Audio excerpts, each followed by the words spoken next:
जय मिथिला जय मैथिली। हमर नाम है सागर झा। अहाँ सब देख रहा छी अपन गाम मिथिला। यहाँ सबके देखाबे छियै ब्लॉग में गर्मी के मजा बर्फ के संग केहन होइ छै और बर्फ खाए में कते मजा आवे छै। दिलखुश आइसक्रीम वाला के बर्फ ये और जिनका लक्ष्मी सहनी नाम छै। तो ये ब्लॉग में बनल रहू और अंत तक जरूर देखू। दिलखुश आइसक्रीम हिनकर नाम छै, दिलखुश आइसक्रीम। यह छथिन अपन रोजी रोटी रोजगार लकर डेली अपन हफ्ते हफ्ते हर गांव घूमै छथि। अपन रोजी रोटी के दूटा पाई कमाए लेल ई व्यवस्था में लागल रहे छथि। की नाम भेल अहाँ के? लक्ष्मी साहनी। कत घर भेल? इजरा। थाना की भेल? थाना रहिका थाना। देखियो लक्ष्मी साहनी छथि आ कोन कोन फ्लेवर बर्फ बेच के अपन गुजारा करे छथि। आ ई हमरा लगे हम 5 साल से हिनका हर एक बेर देखे छियन। लगभग ई गर्मी समय में अपन बर्फ के मजा बच्चा सबके दै छथिन। हमहू खाई छी बर्फ। पहले बर्फ देखाबे छी अहाँ के कोन कोन फ्लेवर छै आ कते रुपया वाला छै। देखाबियो कनी बर्फ।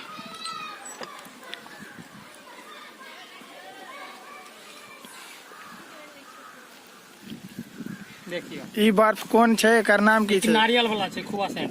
नारियल वाला एकर नाम छै खोआ सैन। कै रुपया के छै? 7 रुपया के। और कोनो छै? हां ई छै 5 रुपया के। ई 5 रुपया के छै।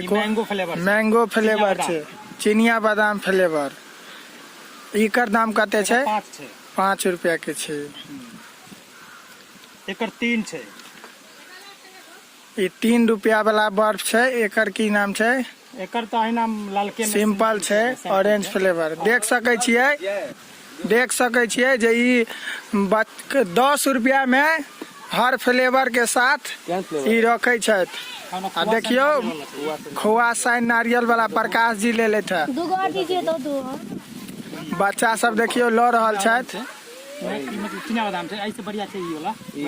10 रुपया में हाईएस्ट 7 रुपया हिनकर छन और बढ़िया फ्लेवर छै। अहाँ सब देख सकै छियै धीरे धीरे विलुप्त भ चुकल है, कियाकि आइसक्रीम सब ब्रांडेड आबि गेलै त बर्फ अहाँ के भाई अहूँ के किछ असर पड़ल है न? आइसक्रीम अहाँ के बहुत कंपनी छै जे बिका रहल है, लेकिन बर्फ आब शायदे मिलत गांव सब में। लेकिन भाई साहब एकर हम बर्फ के टेस्ट कर रहल छी, अहाँ सबके बता रहल छी जे केहन टेस्ट है। आनंद आबि गेल, बहुत नीक बर्फ है। ई बर्फ आब विलुप्त भ गेल छै। ई शायदे कतौ भेटत। एगो 7 वाला दियो। जे भरि दिन में 10टा घुमैत हेतै सिंगल या छै। आ ई हर साल गर्मी में ई अबै छथि। हां बहुत खुश भ जाइए धंधा पानी भगवान के दुआ से बहुत बढ़िया। ई अपने बनबै छियै? हां घर के त भेल अपने बनबै छथि और हर एक हफ्ता ई एक ना एक दिन अबै छै, चाहे बुध हो बृहस्पति हो। पाइयो नहीं रहे तो अहाँ के चाउर आ धान आ गहूम में अहाँ के मिल जाती बर्फ। हां पाइए नहीं अहाँ कोनो भी चीज से ल सकै छी बर्फ। बहुत सुविधा छै हिनका लग में। दर्शक सब हिनका देखियौन, आ ई बर्फ बेचे रहल छथि। और अगर गांव में छी तो हिनकर बर्फ एक बेर जरूर खइयौन। आई दुआर की एक बेर खेबे तहने अहाँ के पसंद हैत। नहीं निक लागत तो दूसरा दिन से खेबे नहीं करबे। आइसक्रीम तो हर जगह खाएब, लेकिन बर्फ हर जगह नहीं। केना दै छियै?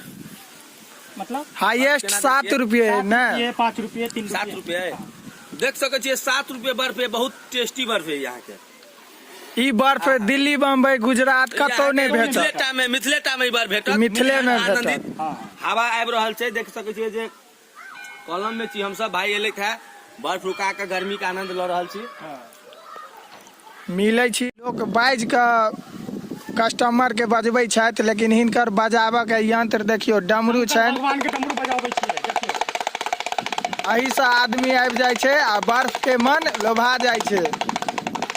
डमरू से बहुते चीज बुझै छै। कते बुझै छै कि सन पापड़ी वाला छै, कते झुमका टुकली वाला सब बुझै छै।